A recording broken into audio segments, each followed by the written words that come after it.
ऋषि दयानंद ने जब सत्यार्थ प्रकाश का लेखन शुरू किया तो उनके मन के अंदर जो भाव चल रहा था ना, मैं थोड़ी सी उसके ऊपर आगे फिर बढ़ता हूं थोड़ा सा। उनके मन का भाव यह था कि मनुष्य के जीवन में उन्नति का आरंभ होता है उसके जन्म से। जैसे जो किसान होता है वो अच्छी तरह से इस बात को जानता है, बहुत अच्छा बीज होगा तो उससे अच्छी फसल होगी, अच्छी फसल होगी तो अच्छी कमाई होगी, और दोनों चीजें अच्छी होनी चाहिए। बीज भी अच्छा होना चाहिए और जमीन जहां पे वो बोया जा रहा है वो भी अच्छी होनी चाहिए। तो दोनों जब तक अच्छी नहीं होंगी तब तक अच्छी फसल होना संभव नहीं है। सारे किसान इस बात को अच्छी तरह से जानते हैं। तो ऋषि दयानंद ने सत्यार्थ प्रकाश की जब शुरुआत की तो शुरुआत में द्वितीय समोल्लास को मैं पहला समोल्लास मान लेता हूं, क्योंकि ईश्वर को बताने का क्रम उनको अलग उन्होंने कर दिया। अब वो शुरुआत कर रहे हैं जीवन कैसे बेहतर बने, तो उसकी शुरुआत में वो मनुष्य के निर्माण को आरंभ कर रहे हैं। सुनना भाई, वो शुरू करते हैं संतान कैसी हो, यहां से आरंभ हो रहा है। मतलब सोच देखिए ऋषि दयानंद की, दयानंद के अतिरिक्त किसी भी महापुरुष ने संतान के निर्माण के ऊपर 2 शब्द भी नहीं लिखे, किसी ने नहीं लिखे। कितने बड़े से बड़े महापुरुषों के ग्रंथों को उठा लीजिए, बड़े से बड़े दार्शनिकों के ग्रंथों को उठा लीजिए आप, जिन्होंने बड़े से बड़े उपकार के ग्रंथ लिखे हैं, उन्होंने भी संतान निर्माण के ऊपर कुछ भी नहीं लिखा। बड़ी से बड़ी किताबें हैं दुनिया के अंदर मौजूद, अंग्रेजों की बड़ी किताबें आजकल हमारे भारत में अंदर प्रसिद्ध हैं। व्यवहार कुशलता, वो कौन कौन से, डेल कार्नेगी की भी बड़ी एक पुस्तक, क्या नाम है, डेल कार्नेगी वाली पुस्तक बड़ी चलती थी, हैं, हाउ टू इंप्रेस पीपल। ऐसी और भी पुस्तकें बहुत सारी ऐसी हमारे समाज में प्रचलित हैं शिक्षा जगत में। लेकिन जो ऋषि दयानंद का चिंतन चल रहा है वो गजब का चिंतन है भाई। वो अपना आरंभ इस प्रकार से करते हैं कि संतान कैसी हो, और वो जो संतान जैसी हो उसका निर्माण कैसे हो। मैंने इतना सुंदर भवन बनाना है तो पहले मेरे सामने वो नक्शा होना चाहिए, मैं कैसा भवन बनाना चाहता हूं। उसके पश्चात मैं उसका पूरा तरह से नक्शा तैयार करूंगा, और नक्शा तैयार करने के पश्चात मैं बनाने वालों को कहूंगा, भाई अब जैसा मैंने नक्शा बनाया है वैसा तुम इस पे निर्माण कर दो। तो ऋषि दयानंद की पूरी जो सत्यार्थ प्रकाश है और सत्यार्थ प्रकाश के पश्चात में जो उन्होंने संस्कार विधि लिखी, इन दोनों को पूरी तरह से संतान के निर्माण पर केंद्रित करके रख दिया कि संतान का निर्माण कैसे होना चाहिए, संतान की उत्पत्ति कैसे होनी चाहिए। और इसके लिए सबसे आरंभ में वो इसकी भूमिका लिखते हुए कहते हैं, जब संतान, क्योंकि गृहस्थ का मुख्य उद्देश्य संतान पैदा करना है, और अगर मैं कहूं गृहस्थ का एकमात्र उद्देश्य संतान पैदा करना है तो वो भी गलत नहीं। गृहस्थ का उद्देश्य आने वाले संसार को एक बेहतर इंसान को देना, यानी संसार में जो आप अगली संतति को गिफ्ट कर रहे हो उसी ने ही संसार को चलाना है ना आने वाले समय में। तो वो कैसा गिफ्ट हो, कैसी बने, उसके निर्माण की व्यवस्था उन्होंने सत्यार्थ प्रकाश के द्वितीय समोल्लास में आरंभ की लिखते समय। उसमें बहुत डिटेल में मैं नहीं जाऊंगा, लेकिन संक्षेप में मैं थोड़ा सा उसके बारे में बताऊंगा। गर्भाधान संस्कार को लेकर के उन्होंने पूरी व्यवस्था को इस समोल्लास में दिया है। संतान की उत्पत्ति से पूर्व की तैयारी, और फिर संतान के गर्भ में रहने के समय माता के मन में चिंतन क्या चले, उसको उन्होंने थोड़ा सा सत्यार्थ प्रकाश में और थोड़ा सा संस्कार विधि में ज्यादा खोल करके दे दिया। तो उनके मन में एक ही भाव है, संसार में आने वाला जब एक एक मनुष्य इस पद्धति से संसार में आएगा तो संसार में दुख का कारण नहीं रह जाएगा। अब सोचना, किसी और महापुरुष ने इतनी गहराई में जाकर के चिंतन किया हो और इस हद तक जाकर के लिखा हो कि संतान के निर्माण से पूर्व माता और पिता के चिंतन में क्या क्या बातें होनी चाहिए। सोचो, घूम फिर करके दुनिया से पूछ करके बताना किस महापुरुष ने लिखा, नहीं मिलेगा। ऋषि दयानंद की बहुत बड़ी कृपा है। हमारा दोष है कि हम उसको पढ़ करके उसका उपयोग ना ले पाए हो वो हमारा दोष है। इसलिए मैं सबसे कहता हूं कि अपनी आर्य समाज मंदिरों में हमें गृहस्थों के लिए चर्चा रखनी चाहिए। जिनका नया विवाह हो उन्हीं जोड़ों को बुला करके सत्यार्थ प्रकाश का द्वितीय और तृतीय समोल्लास ठीक से पढ़ाना चाहिए। उनका इतना कल्याण होगा, उनको लगेगा कि आज हमें मालूम हुआ कि संतान उत्पत्ति कैसे होनी चाहिए। और संस्कार विधि के पहले 5-6 संस्कार तो अवश्य ही पढ़ाने चाहिए। तो ऋषि दयानंद उसकी आयुर्वेद के हिसाब से बात करते हैं कि आयुर्वेद की दृष्टि से कौन कौन सी औषधियां ली जाएं। फिर चिंतन के आधार पर बात करते हैं कि माता और पिता के अंदर क्या चिंतन चले। गर्भाधान संस्कार वास्तव में आत्मा के आह्वान का संस्कार है। जो आत्माएं संसार में हैं, अनंत आत्माएं, मैं कैसी आत्मा अपने परिवार में लाना चाहता हूं। सोचिए, किसी शरीर का निर्माण नहीं है, शरीर का निर्माण अलग विषय है, लेकिन उसमें कैसी आत्मा का वास हो, मैं उसको कैसा बनाना चाहता हूं। मैं उसको डॉक्टर बनाना चाहता हूं, मैं उसको इंजीनियर बनाना चाहता हूं। इसकी सोच संतान उत्पत्ति से पहले से आरंभ होती है। इतनी गहराई।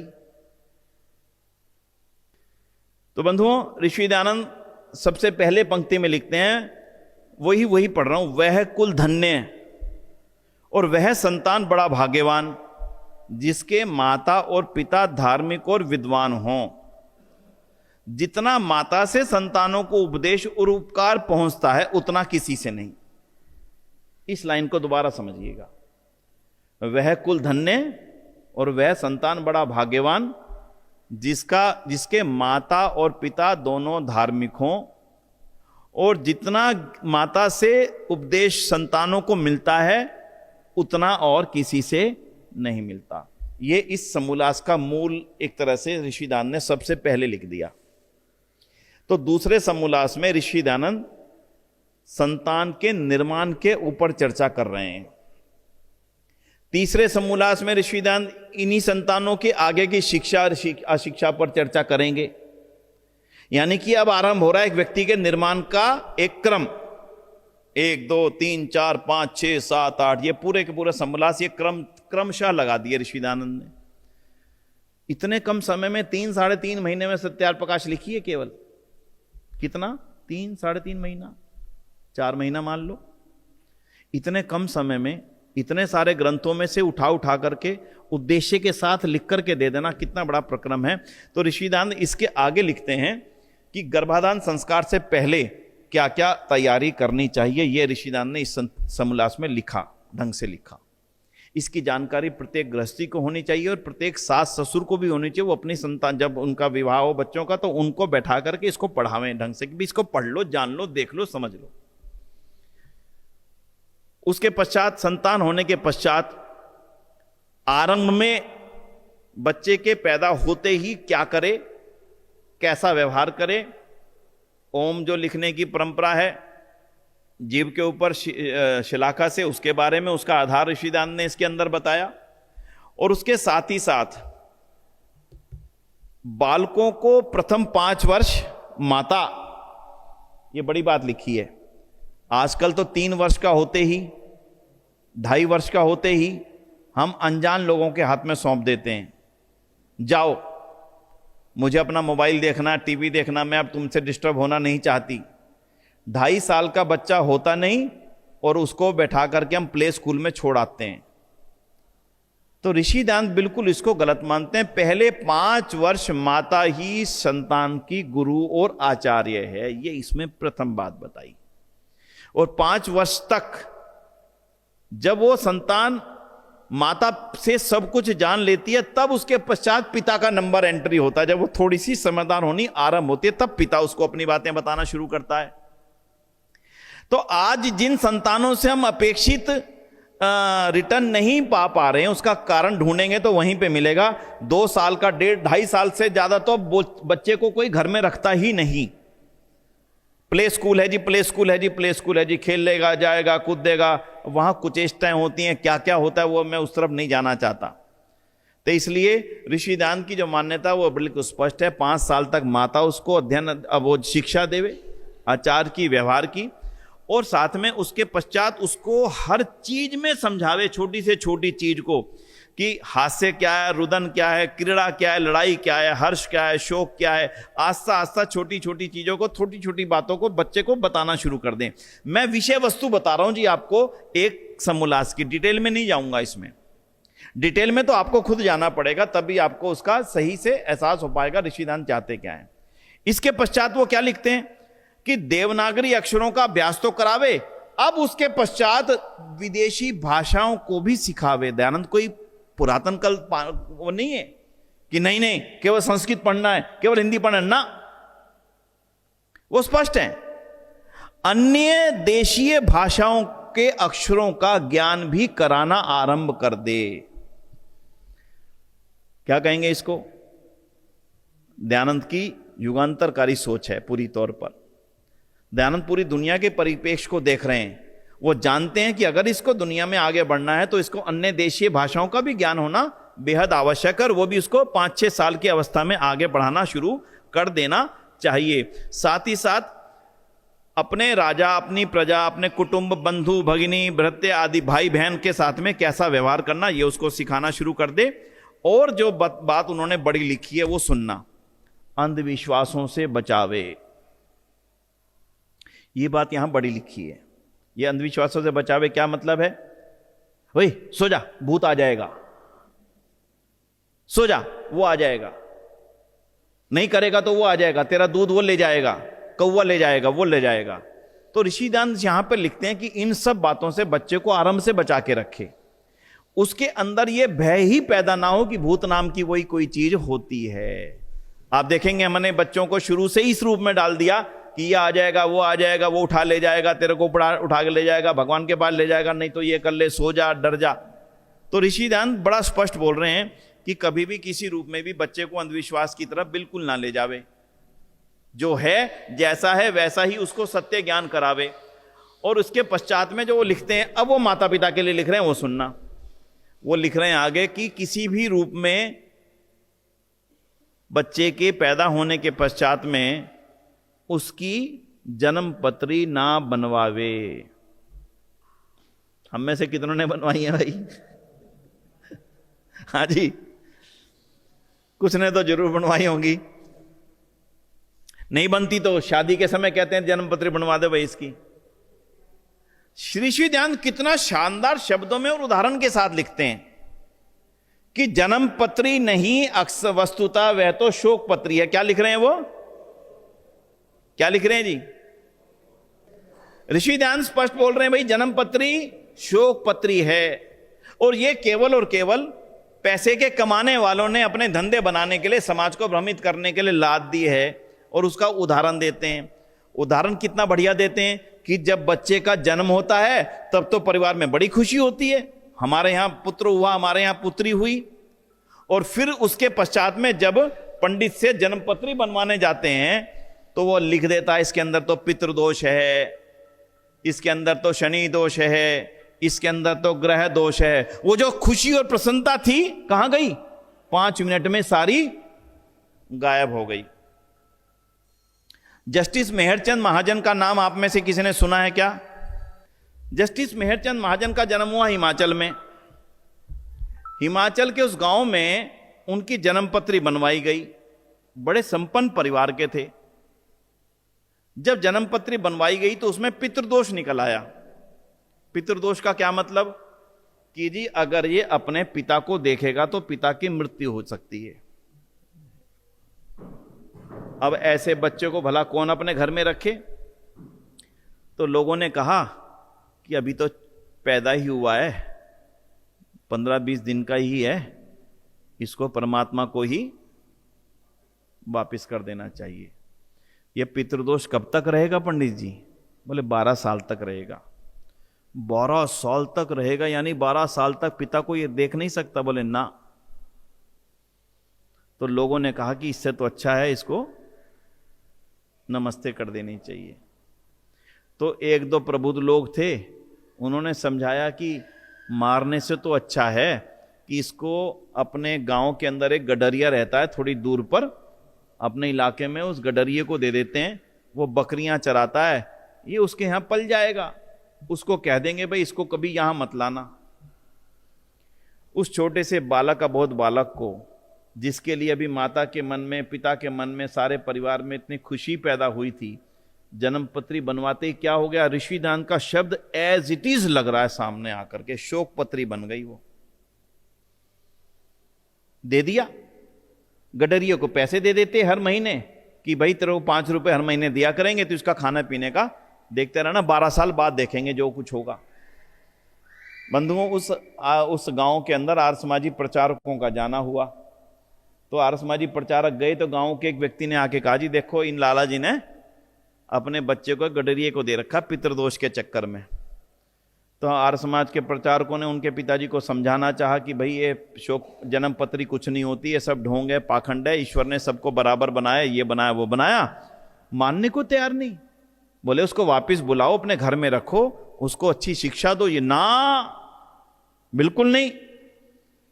तो कहते हैं ना, आर्य समाज के प्रचारकों की बुद्धि भी ऋषिदान ने बड़ी प्रखर दी थी। तो उन्होंने कहा चलो अच्छा ना रखो घर में, मेरी एक बात तो मान लो।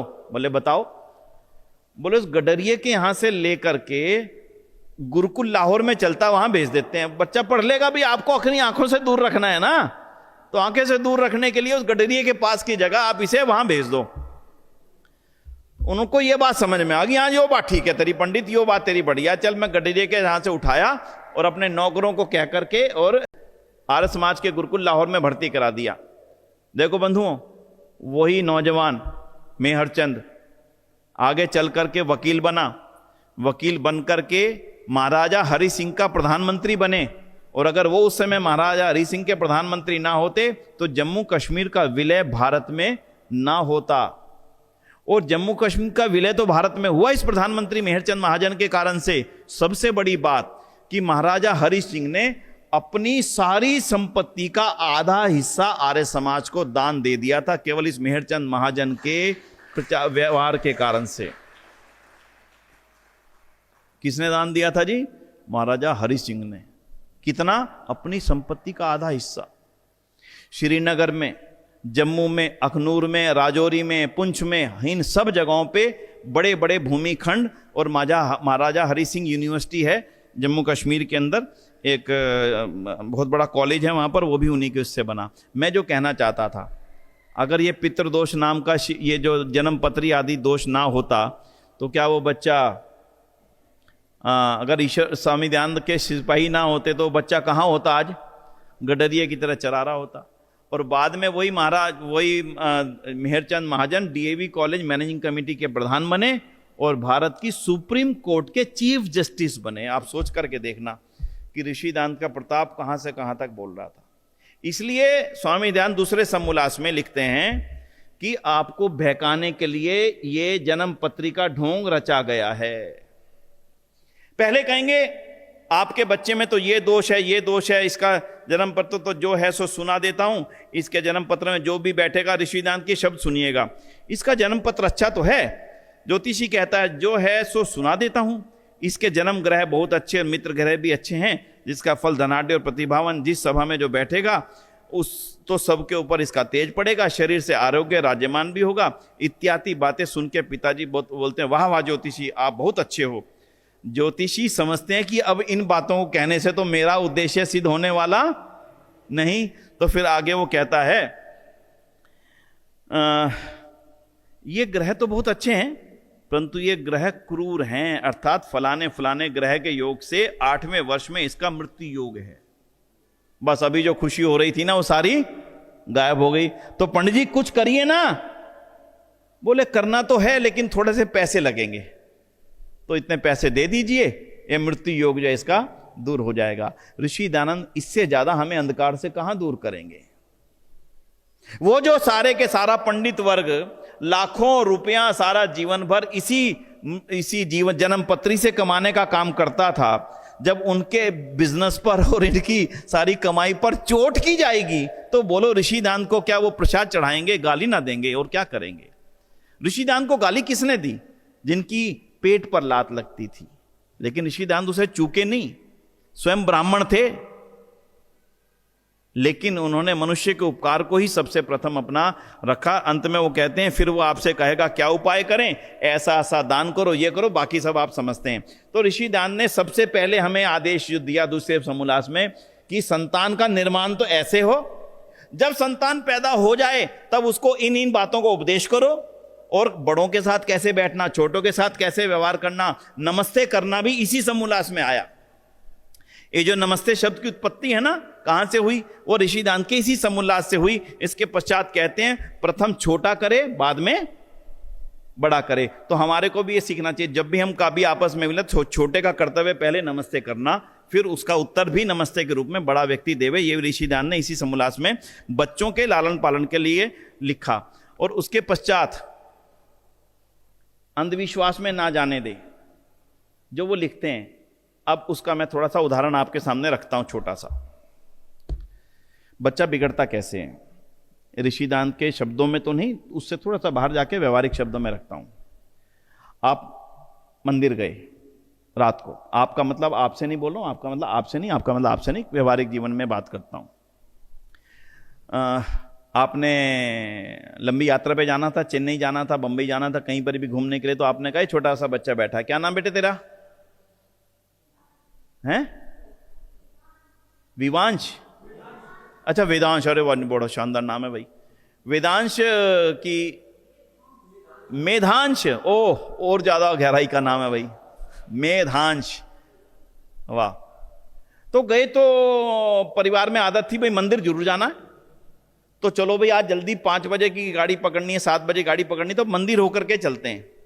तो बच्चे को लेकर के भी मंदिर चले गए, चलो पहले मंदिर जाएंगे फिर हवाई जहाज पकड़ने या रेल पकड़ने के लिए चले जाएंगे। तो मंदिर में गए, मंदिर का दरवाजा खटखटाया, बच्चा तो छोटा था। पंडित जी जरा दर्शन करना चाहते हैं, तो पंडित जी ने अंदर से उत्तर दिया अभी तो भगवान सोए हुए। इस मेधांश पर क्या इसका प्रभाव पड़ा कि भगवान तो रात को सो जाते हैं। ये संस्कार बोले इसके ऊपर किसने डाला, किसने डाला? हमने डाला। रात को आए, चलो रात को दर्शन कर लेंगे, तो रात को गए मंदिर में, लेट तो हो गए थे पर आज दिन का मेरा नियम छूट ना जाए, तो मैं गया मंदिर में, खटखटाया दरवाजा, पंडित जी बाहर आए, जजमान भगवान जी तो सो गए हैं। अब इस बेटे पर यह संस्कार पक्का हो गया कि भगवान रात को सो जाते हैं, सुबह 7 बजे से पहले उठते नहीं, और जब अंदर देखता है पंडित जी जरा सी दर्शन और थोड़ी जल्दी करवा दो, ना बेटा अभी तक भगवान जी नहा रहे हैं, फिर भगवान जी को हम खाना खिलाएंगे, उसके पश्चात दर्शनों के लिए उपलब्ध होंगे। अब छोटे बच्चे के अंदर यह संस्कार मैंने बैठाया कि भगवान जी को मैं खिलाता हूं, भगवान जी को मैं नहलाता हूं, भगवान जी को मैं कपड़े पहनाता हूं, भगवान जी का मंदिर मैं बनाता हूं, भगवान रात को सो जाते हैं, भगवान सवेरे उठते हैं। यह संस्कार मैंने बच्चे में डाल दिया। अब बच्चे की क्या गलती, रात को जब वो गलत काम करता उसको पता इस समय तो मुझे देखने वाला कोई नहीं है। ये ऋषिदान लिख रहे हैं कि बचपन से ही उसके अंदर अंधविश्वास और पाखंडों के विरुद्ध पूरी तरह से भर दो, और इसके दिमाग में अगर बचपन से आपने भर दी बात, ईश्वर है, हर समय देखता है, कोई समय खाली नहीं, कोई जगह खाली नहीं, रात में सुबह में ईश्वर कभी सोता नहीं, ईश्वर को मैं जगाता नहीं। कभी कभी मैं महाशय धर्मपाल जी की वो घटना भूलता नहीं, कई बार आपकी समाजों में सुनाई है। महाशय जी को आप सब जानते हैं, MDH के चेयरमैन थे, तो उनको जब पद्म भूषण मिला तो हम उनके साथ में गए थे वहां पर जहां उनको पद्म भूषण मिल रहा। वो एक पार्टी होती है बड़ी, उसमें सारे लोग अपने अनुभव रखते हैं। उन अनुभव में एक व्यक्ति गुप्त काशी से आए हुए थे, तो उन्होंने बड़े गर्व से अपने अनुभव सुनाते हुए कहा कि मेरे परिवार की 26 पीढ़ियां बाबा जो हैं ये केदारनाथ को जगाने का काम करती हैं। महाशय जी मेरे सामने बैठे, साथ बैठे थे, बोले ए ना होंदा ते बाबा जी ने तो जागना ही नहीं सी ना, मैं बाबा जी को जगा रहा हूं, मैं घंटी बजाता हूं तो बाबा जी जागते, नहीं तो सोए रहते। अब ऐसे अंधविश्वास का रूप बच्चों में आरंभ से ना आए, ये ऋषिदान इसके अंदर लिख रहे हैं। सोचो कितना बड़ी बात लिखते हैं कि बच्चों को आरंभ से ही डाकू, डाकिनी, पिशाचिनी, भूत, प्रेत, अंधविश्वास आदि से बचा करके आगे चलना, ये माता पिता की सबसे बड़ी जिम्मेदारी है। इसीलिए वो कहते हैं कि इसके पश्चात पिता और माता अपनी जिम्मेदारी संभालें। अब थोड़ा सा बच्चा बड़ा हो गया, फिर वो कितने जबरदस्त उपदेश लिखते हैं। उनका कहना है कि जो पढ़ाने में संतानों का लाड़न कभी नहीं करते किंतु ताड़ना ही करते हैं, वे ही माता पिता बच्चे के सच्चे मित्र हैं। समझ गए ना आप? बचपन में हमें खूब याद है, हमें मुर्गा बनाते थे स्कूल में, और 1 साल तक याद रहता था कि मुर्गा बने थे, भाई ये गलत काम नहीं करना। आज ताड़न बिल्कुल खत्म हो गया, बच्चे से हम नाराज होते ही नहीं, बच्चा जो चाहे करे। छोटे से छोटे बच्चे को हम मोबाइल पकड़ा देते हैं अपनी सुविधा के लिए, ये रोए ना भाई, मोबाइल पकड़ ले, देखता रहा भाई जो देखना है। इसलिए पिता और माता के प्रति जिम्मेदारियों को यह समोल्लास बता रहा है, दूसरा समोल्लास, कि बच्चे के साथ कैसा व्यवहार करना। फिर अंत में वो लिखते हैं जैसे मटका बनता है, अंदर से हाथ रख के गद्दी का, और ऊपर से ऊपर से बिल्कुल गुस्सा रखे, भाई गलत काम मत कर, और अंदर से उसका हित रखे कि मैं इसको गलत रास्ते से बचाने के लिए इसको डांट रहा हूं, लेकिन ऊपर से कभी लाड़न ना दिखाए। अगर माता और पिता बच्चे को आरंभ से थोड़ा सा डरा करके रखेंगे तो वो गलत दिशा में जाने से डरेगा।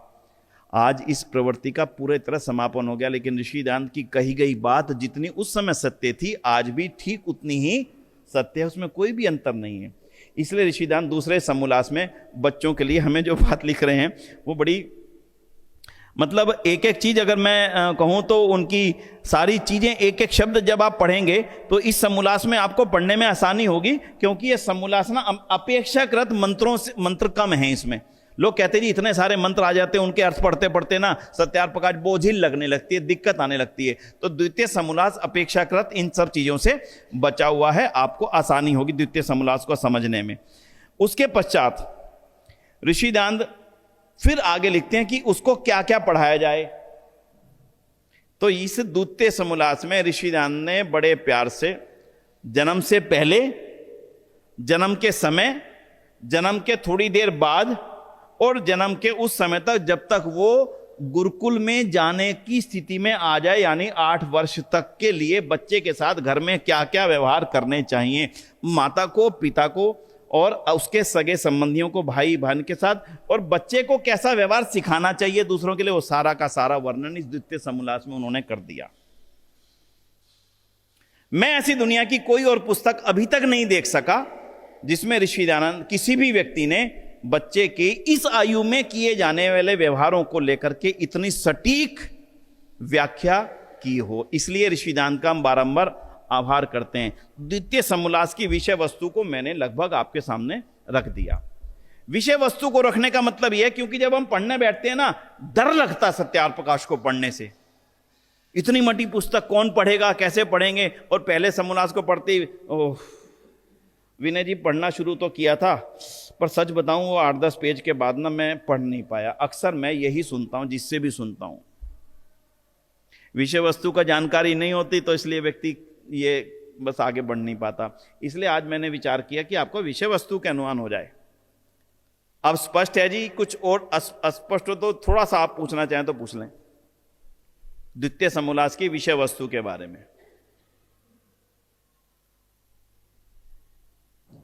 आयुर्वेद की दृष्टि से लिखा उन्होंने, बच्चे के निर्माण को लेकर के व्यवहार की दृष्टि से उन्होंने लिखा, और जो लौकिक व्यवहार दुनिया के साथ में हमारे साथ में हो जाते हैं उसकी दृष्टि से उन्होंने लिखा। तो इस द्वितीय समोल्लास बच्चे के निर्माण की नींव है। जैसे मैं बड़े भवन की निर्माण की नींव रखता हूं, वैसे मुझे संतान के निर्माण की पूरी नींव की पूरी तैयारी करने के पश्चात संतान का निर्माण करना चाहिए। यह द्वितीय समोल्लास का विषय वस्तु है। तो इसी के साथ जो विषय वस्तु जुड़ी हुई है वो तृतीय समोल्लास की जुड़ी हुई है। तो मैं हाथों हाथ द्वितीय तृतीय को इकट्ठा करेंगे, क्योंकि द्वितीय और तृतीय समोल्लास की जो विषय वस्तु है काफी हद तक कंटिन्यूशन में है, एक के बाद एक है। उसके पश्चात जब वो लिखते हैं कि 8 वर्ष के पश्चात क्या करें, अब देखिए तीसरे समोल्लास में क्या आता है। तीसरे समोल्लास में अभी तक चल रहा था घर की व्यवस्था, और अब तीसरे समोल्लास में कहां पहुंचा दिया ऋषि दयानंद ने, पाठशाला में पहुंचा दिया। अब आज की व्यवस्था समझिए आप, 8 साल तक आप अपने बच्चे को घर रख पाएंगे? फिर बिगाड़ तो 2.5 साल में ही आना शुरू हो जाता है बच्चे के अंदर। भेज दिया 2 साल के बच्चे को प्ले स्कूल में, 3 साल के बच्चे को प्री नर्सरी में, 4 साल के बच्चों को नर्सरी में। तो इसलिए ऋषिदांत के मंतव्य तो स्पष्ट है कि 8 साल के होने के पश्चात ही उसको गुरुकुल में भेजे, और तब तक ये माता और पिता की जिम्मेदारी है कि वो घर में बैठा करके उसको इन चीजों का ज्ञान करावे। अब हम पाठशाला में चल पड़ते हैं। तृतीय समोल्लास में ऋषिदान सारा वर्णन करते हैं पाठशाला में क्या हो, कैसा ना हो। बहुत शानदार वर्णन है, और ऐसा वर्णन है जब हम आज की वर्तमान की जो शिक्षा व्यवस्था देखते हैं ना, और ऋषिदान की शिक्षा व्यवस्था को देखते हैं, तो अद्भुत अंतर हमें दिखता है। अब देखिए कैसे ऋषिदान कहते हैं, राजा का बेटा और गरीब का बेटा एक स्थान पर एक जैसा भोजन लेकर के, एक जैसा वस्त्र पहन करके एक ही गुरु से पढ़े। यह है ऋषिदान की क्रांतिकारी सोच।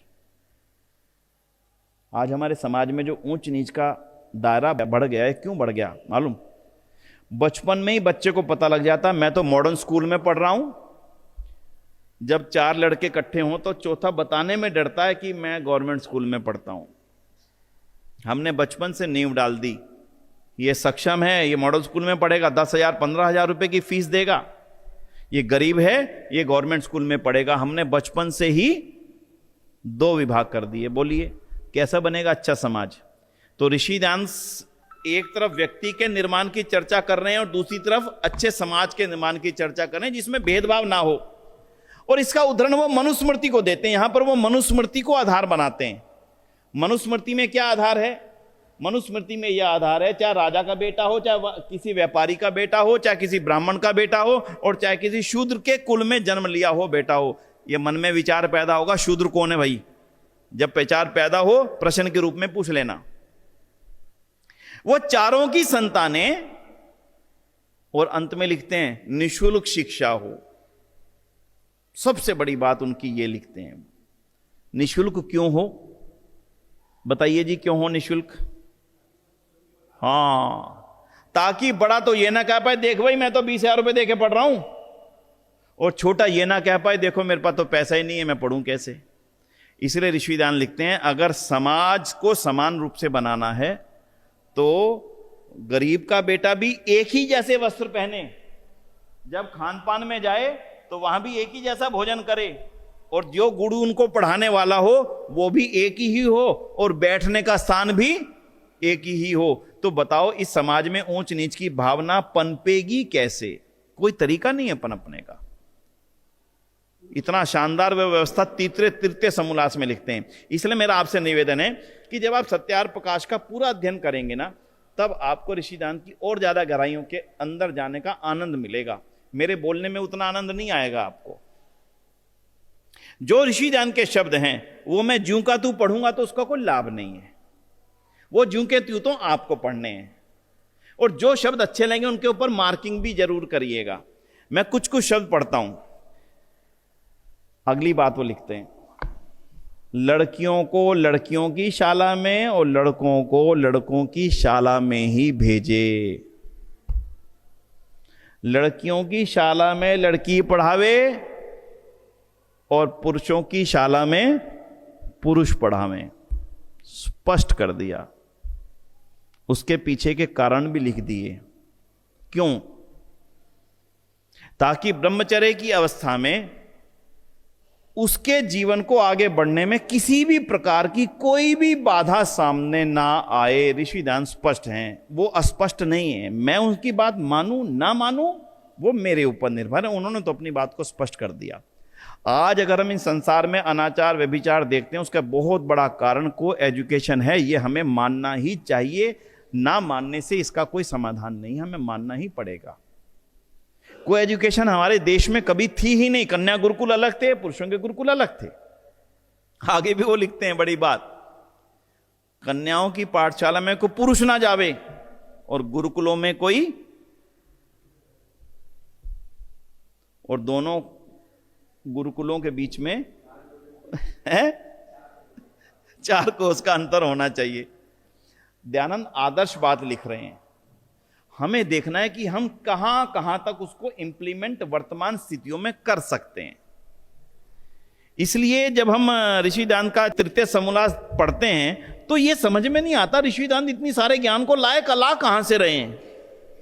तो ऋषि दयानंद खुद ये लिखते हैं कि मेरा अपना कोई मत नहीं है, मैं तो उन ऋषियों की बातों को मनुष्यों के कल्याण के लिए उन्हीं ग्रंथों से लेकर के आपके समक्ष रखता हूं। बस इतनी सरलता, इतनी सरलता कि मेरा अपना कोई मत नहीं है। नहीं तो कहते देखो दयानंद ने कितनी बड़ी बात कही ना, वो कहते मैंने नहीं कही, मनुस्मृति कह रही है, मैंने नहीं कही, वेद कह रहा है, मैंने नहीं कही, ये ग्रंथ कह रहा है। तो इसलिए ऋषि दयानंद ने जो भी बात लिखी है प्रमाण के साथ लिखी है, उन प्रमाणों को इसके अंदर पूरी तरह से दिया है। कहीं कहीं प्रश्न इस समोल्लास के ऊपर उठते रहे हैं। पिछले समोल्लास के ऊपर भी जब जो धाई को दूध पिलाने, धाई द्वारा दूध पिलाने की बात आती है, वो सब चीजें इसमें आती है कि ये क्यों है, ये क्या नहीं है। जब उन प्रश्नों का सामना करेंगे तब उन प्रश्नों का पूरा समाधान भी करेंगे। कोई भी मन में आपके प्रश्न आया हो उनका समाधान भी जरूर होगा, क्योंकि अगर सत्यार्थ प्रकाश में आए हुए कृषि प्रश्न का समाधान आर्य समाज के मंच से नहीं हो सकता तो फिर कहीं नहीं हो सकता। तो इसलिए उसका समाधान भी करेंगे, लेकिन अभी हम थोड़ा सा आगे की ओर बढ़ने की कोशिश करेंगे। तो सत्यार्थ प्रकाश के तृतीय समोल्लास में ऋषि दयानंद सरस्वती जी पढ़ने और पढ़ाने की व्यवस्था को आगे बढ़ाते हुए वो लिखते हैं, अब पढ़ाए क्या क्या इनको, चलो अब पढ़ने तो शुरू हो गया, अब इनको पढ़ाया क्या जाए। तो पढ़ाने के लिए भी उन्होंने क्रम दे दिया, और वो क्रम बड़ा शानदार है। हमारे आचार्य जी यहां पर, माननीय प्रदीप जी यहां पर थे सवेरे, अभी इस समय आचार्य योगेश जी हैं, दोनों बहुत ही शानदार गुरुकुलों का संचालन कर रहे हैं। तो पढ़ने पढ़ाने के लिए बच्चों को वर्णोच्चारण शिक्षा से आरंभ किया जाए। किसी वर्ण का उच्चारण कैसे किया जाता है, क्योंकि जब वो वर्णोच्चारण सीख जाएगा तभी वो दूसरी पढ़ाई को जो भी लिखा जा रहा, पढ़ा जा रहा, वो तब पढ़ने की योग्यता प्राप्त कर पाएगा। इसलिए ऋषि दयानंद ने बच्चे की पढ़ने की, पहले उसकी स्वास्थ्य को देखा, संतान कैसी हो, फिर माता पिता उसके संस्कार कैसे दें, और अब उसको ज्ञान कैसे दें। अतीतरे समोल्लास में बच्चे को ज्ञान देने की पूरी परंपरा को उन्होंने बड़ी बारीकी से अलग अलग उदाहरण देकर के समझाने का पूरी तरह से प्रयत्न किया है। पहले समोल्लास में जिन जिन बातों को उन्होंने समझाया था, उन्हीं बातों को थोड़ा थोड़ा उन्होंने दूसरे और तीसरे समोल्लास में जहां जरूरत जैसी पड़ी वहां देने की कोशिश उन्होंने करी है। जैसे बच्चे को ओंकार नाम से परिचित कराया जाए, बच्चे को गायत्री की शिक्षा दी जाए, बच्चे को गायत्री मंत्र का अर्थ सहित उसको समझा करके उसको बता दिया जाए कि यह गायत्री मंत्र है, इसका ये अर्थ है, इसका ऐसे निरंतर अभ्यास करना चाहिए। ये सब बातें उन्होंने बताने के पश्चात में फिर वो थोड़ा थोड़ा सा पंच महायज्ञ पर भी आ जाते हैं।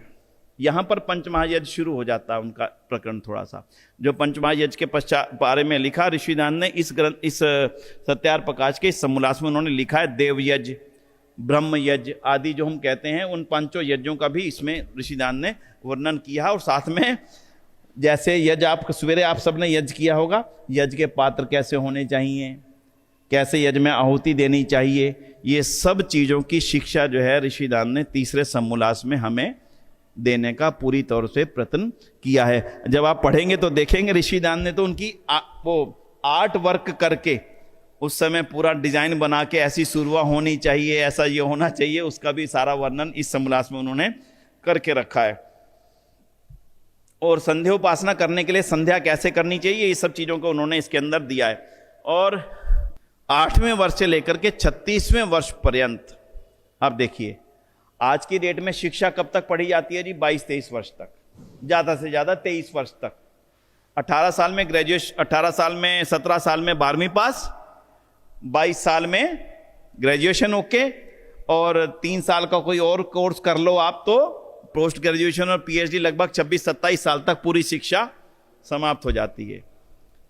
पर ऋषि दयानंद ने जो शिक्षा का विधान दिया है वो वेद का दिया है कि वेद को पढ़ना, और उसमें भी एक वेद को पढ़ने के लिए, यानी किसी एक वेद का सांगोपान अध्ययन करने के लिए 36 वर्ष की अवस्था दी है। कितने वर्ष की? यानी 36वें वर्ष तक वो एक वेद को ठीक से पढ़ सकता है। ये ऋषिदान ने सुश्रुत के सूत्रों को और दूसरे अन्य अन्य सूत्रों को बता करके हमारे सामने व्यवस्था रखी। अब आपके सामने प्रश्न पैदा हो गया, क्या हम अपनी संतानों को 36 साल तक पढ़ाएं क्या? अब व्यवहारिक प्रश्न हमारे सामने पैदा होता है। तो भी ऋषिदान ने आदर्श व्यवस्था दे दिया कि ये तो आदर्श है, हम इसके निकट जहां तक जितना ज्यादा पहुंच सकें उतना पहुंचने की कोशिश करनी चाहिए। ऋषिदान नहीं कह रहे कि ऐसा ही करो, वो कह रहे हैं कि ऐसा करना अपेक्षित है, उचित है। ये किसी भी व्यक्ति के जीवन की उन्नति के लिए, प्राप्त करने के लिए जो ज्ञान आवश्यक है वो इतने दिन में मिलेगा, इससे पहले मिलने वाला नहीं। जब हम ऋषियों की गिनती करते हैं, ऋषि कनाद, ऋषि जैमिनी, ऋषि शिव और ना जाने जितने बड़े बड़े ऋषि हुए हैं, अगर उनके जीवन को देखें तो उनके जीवन काल जो पठन पाठन का काल रहा है वो 48, 50, 55, 60, 65, 70 वर्षों तक अध्ययन काल रहा है। तो आज की शिक्षा का जो उद्देश्य है वो केवल पैसा कमाना रह गया। ऋषिदान शिक्षा का उद्देश्य पैसा कमाना नहीं मानते। ये एक बड़ा अंतर है। आप कहेंगे भाई साहब अब पैसे के बिना तो दुनिया नहीं चलती। तो प्राचीन काल में जब ये देश विश्व गुरु था, उस समय जितने यहां पर लोग थे सबका जीवन चलता था, पर धन कमाना उद्देश्य अकेला नहीं था। ब्राह्मण को भी पैसा मिलता था पेट भरने के लिए, क्षत्रिय को भी पैसा मिलता था लड़ने के लिए, लेकिन धन कमाने का जिम्मा जो था वो किसका था? वैश्य परिवारों का था। वही कर देते थे टैक्स, और उसी टैक्स से क्षत्रिय को पैसा मिल रहा है, उसी टैक्स से ब्राह्मण को पैसा मिल रहा है। देखना, अब सारा का सारा काम मैं ही करूं, मैं ही पैसा कमाऊं। ब्राह्मण भी पैसा कमाने में लगा हुआ पूरी तौर पर, उसका और कोई उद्देश्य नहीं है पैसा कमाने के सिवाय। क्षत्रिय भी पैसा कमाने में लगा, उसका और कोई उद्देश्य नहीं है। तो जब ब्राह्मण का उद्देश्य पढ़ना पढ़ाने से हटकर के पैसा कमाना हो गया, तो फिर पढ़ाई बोलो।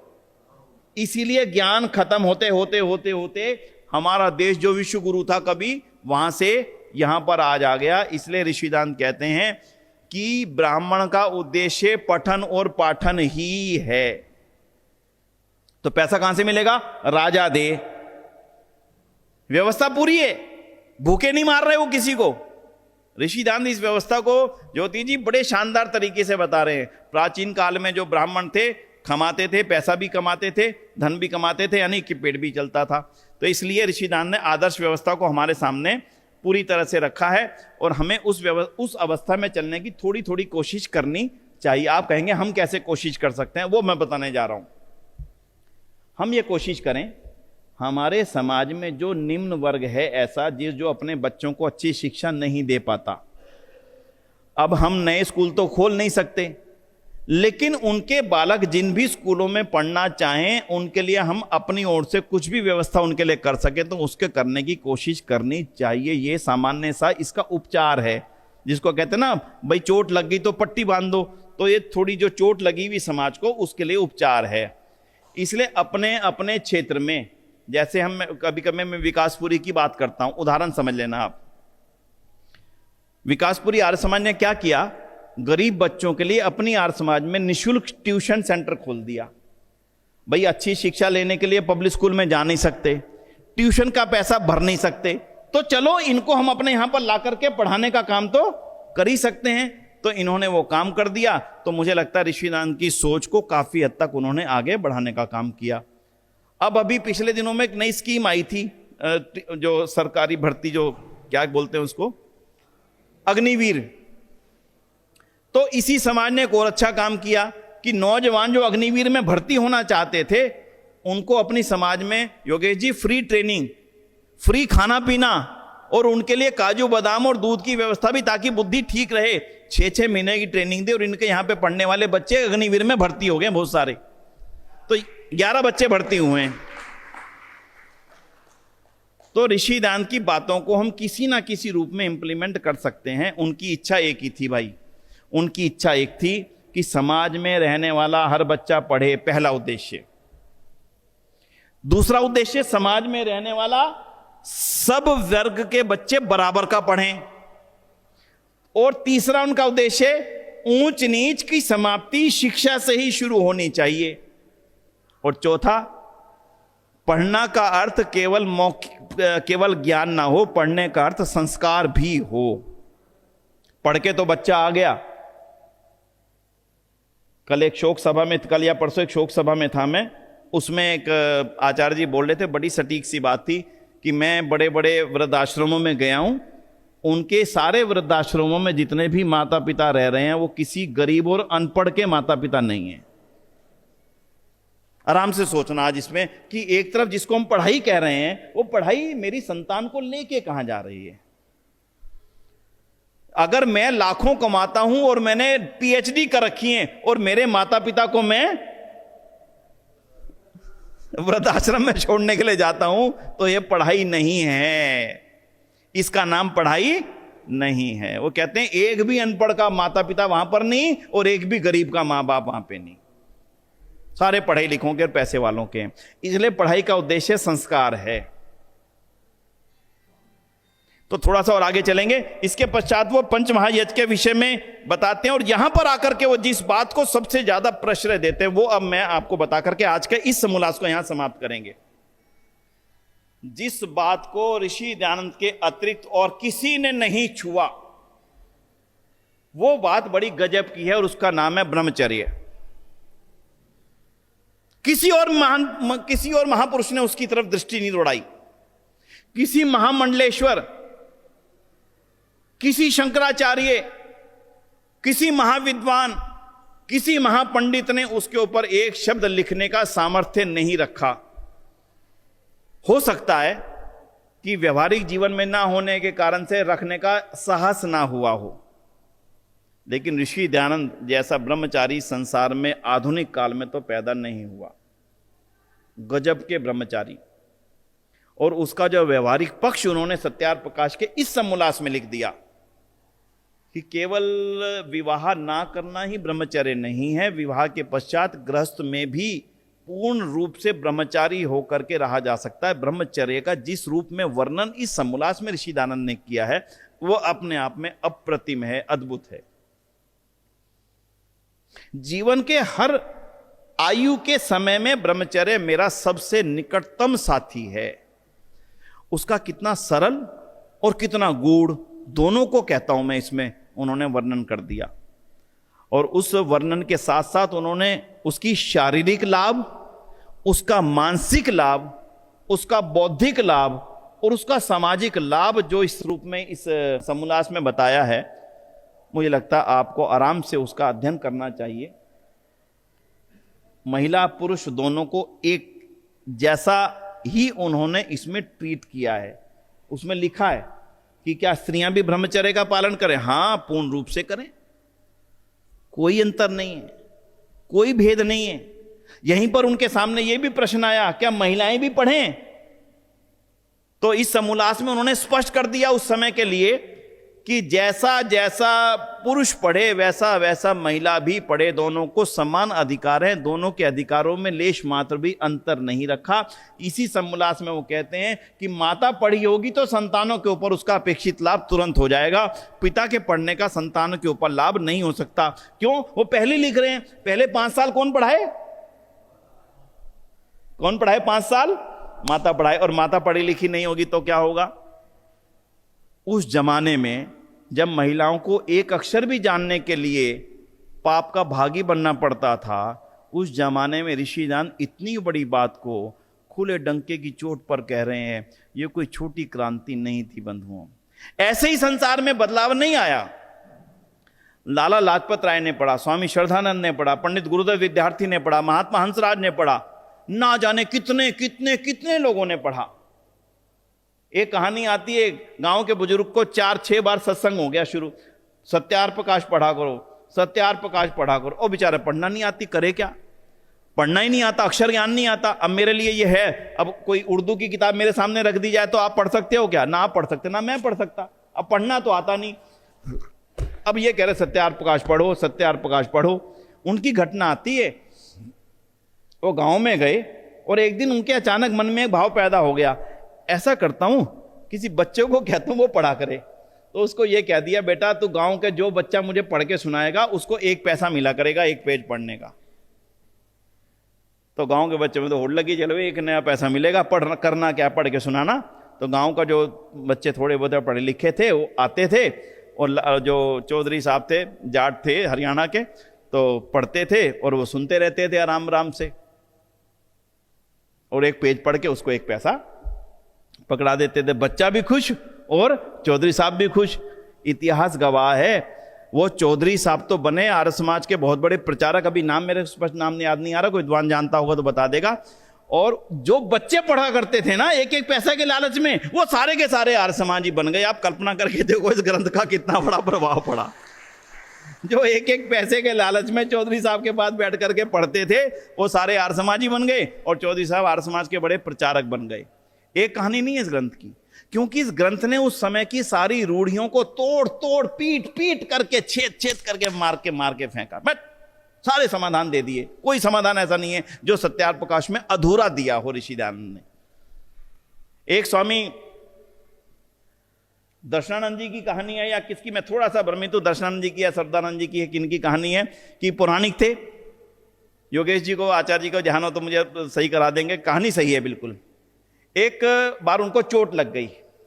जब चोट लग गई तो आर्य समाजी गृहस्थी उनको अपने घर पे ले गए कि आपकी हम सेवा करेंगे। सेवा करने लगे, और पौराणिक इतने कट्टर थे कि आर्य समाज के बड़े विरोधी, दयानंद के तो घोर विरोधी। तो ले गए, उनकी सेवा करी आर्य समाजी गृहस्थी ने बहुत। जब वो ठीक हो गए, थोड़ी चोट उनकी ठीक हो गई, तो जब वो जाने लगे तो उनको कहा कि मेरा एक निवेदन है, मैं एक पुस्तक आपको भेंट कर रहा हूं, आप इसे पढ़ लीजिएगा। लपेट करके पुस्तक कपड़े में भेंट कर दी, लेके चले गए। जाकर के देखा, ये तो सत्यार्थ प्रकाश है, ये तो पढ़नी नहीं भाई, ये तो पाप है पढ़ना। प्रचार ऐसा किया जाता था गांव गांव के अंदर, अगर भाई सत्यार्थ प्रकाश मत पढ़ लियो, तेरा छोरा तेरा रहने का नहीं, तेरा छोरा भाग जाएगा, यो साधु बन जाएगा, विद्वान बन जाएगा, गुरुकुल में चला जाएगा, इसलिए सत्यार्थ प्रकाश मत पढ़ लियो। वो लेके चले गए, लेकिन उनको एक बोझ रह गया मन पे कि जिस गृहस्थी ने मेरी इतनी सेवा की थी, उसने मेरे को यही तो कहा था कि इस ग्रंथ को पढ़ लियो, और मैं तो, मेरे से तो उसने कुछ मांगा नहीं, ना मैंने उसको कुछ दिया, केवल ये सोच करके चल मैं इस ग्रंथ को पढ़ ही लेता हूँ। पढ़ने के बाद जो पश्चात जो जीवन बदल गया, वो जीवन ऐसा बदला कि सारा जीवन आर्य समाज की सेवा में लगा दिया अगलों ने। तो ऐसी ऐसी सत्यार्थ प्रकाश से जुड़ी हुई कहानियां तो भैया जी अनंत हैं। इसलिए मेरा जीवन अभी तक, अगर मैं सत्यार्थ प्रकाश नहीं पढ़ सका हूं ना, पौंडीचेरी में पक्का निर्णय ले लो कि मैं तो सत्यार्थ प्रकाश पूरी पढ़ूंगा। हम हैं, सर्वदानंद थे ना, मैं इन दोनों तीनों में से एक थे, स्वामी सर्वदानंद जी महाराज। तो इसलिए बंधुओं, सत्यार्थ प्रकाश एक अमूल्य खजाना है। एक एक प्रश्न का, एक एक मेरे मन के अंदर चल रहे विचारों का उत्तर है, और उन उत्तरों को ऋषि दयानंद ने अपनी जितनी भी उनकी क्षमता थी, उस क्षमता से अधिक जाकर के उन्होंने उसके बारे में हमें बताया। तो थोड़ा सा मैं 1-2 चीज़ें और बता करके आपके मन के जो प्रश्न होंगे उसको मैं लिखूंगा और आगे चलेंगे। इसके पश्चात ऋषि दयानंद सरस्वती सत्यार्थ प्रकाश के तीसरे समोल्लास में शिक्षा आदि विषय को साथ साथ चलाते चलाते वो परीक्षा क्या होती है, सत्य असत्य का निर्णय कैसे होता है, सत्य क्या है असत्य क्या है, इसका निर्णय कैसे होता है, इसके बारे में भी इसी समोल्लास में लिखते हैं। तो उसमें वो 5 प्रमाण भी लिखते हैं, जिनको 5 प्रमाण के रूप में प्रसिद्ध किया गया कि प्रमाण क्या क्या हैं। तो एक इनमें से उन्होंने बताया है कि एक है प्रत्यक्ष प्रमाण। क्या है जी? प्रत्यक्ष किसे कहते हैं? कि मैं यहां खड़ा हूं और आप मुझे देख रहे हो, इसका मतलब आपको स्पष्ट है कि विनय जी यहां पर बोल रहे हैं, यह है प्रत्यक्ष प्रमाण। दूसरा उन्होंने लिखा है यह है अनुमान प्रमाण। अनुमान प्रमाण किसे कहते हैं? जिसको अनुमान लगाया जाए और वो ठीक उतरे। जैसे उदाहरण इन्होंने दिया कि भाई कहीं से धुआं उठ रहा है बहुत, तो आपने दूर से देख करके कह दिया भाई जहां धुआं उठ रहा है वहां पर आग लगी हुई है, आपने अनुमान लगा लिया कि वो आग लगी हुई है। तो ऋषि दयानंद इसमें यह समझाना चाहते हैं कि शिक्षा का यह भी विस्तार है कि जब मैं सत्य और असत्य को जानने की प्रक्रिया में काम करता हूं तो ये समाधान मेरे काम आते हैं। तो उन्होंने 5 परीक्षा कि जो जो ईश्वर के गुण कर्म स्वभाव और वेदों को अनुकूल हो वह सत्य और उसके विरुद्ध असत्य है। दूसरी जो सृष्टि क्रम के अनुकूल हो जैसे वो कहें बिना माता पिता के कोई पैदा हो गया, तो भाई मैं नहीं मान सकता, क्योंकि ये सृष्टि क्रम के विपरीत है, ऐसा संभव नहीं। जैसे ईसा के बारे में कहा जाता है कि वो तो बिना पिता के ही पैदा हो गया, तो ऋषिदान कहते हैं ये असत्य है, इसको मानना नहीं चाहिए। पांचवी परीक्षा में कहते हैं जो आठों प्रमाण अर्थात प्रत्यक्ष, अनुमान, उपमान, शब्द, ऐति और अर्थापत्ति, संभव और अभाव, ये पांचों प्रमाणों को आप आराम से पढ़ सकते हो। एक एक को पढ़ पढ़ करके आपको ये लगेगा कि यार आज तक मैंने इन चीजों को सोचा ही नहीं, समझा ही नहीं, जाना नहीं, पहचाना ही नहीं, अंदाजा नहीं लगा पाया। तो ऋषिदान ने इन सब चीजों के लिए हमारे सामने तरीके बता दिए कि हमें क्या करना, कैसे करना। उनके एक विषय को मैं आपके सामने रख करके अपनी बात को अभी विराम दूंगा, जो प्रश्न होंगे उसको लेंगे।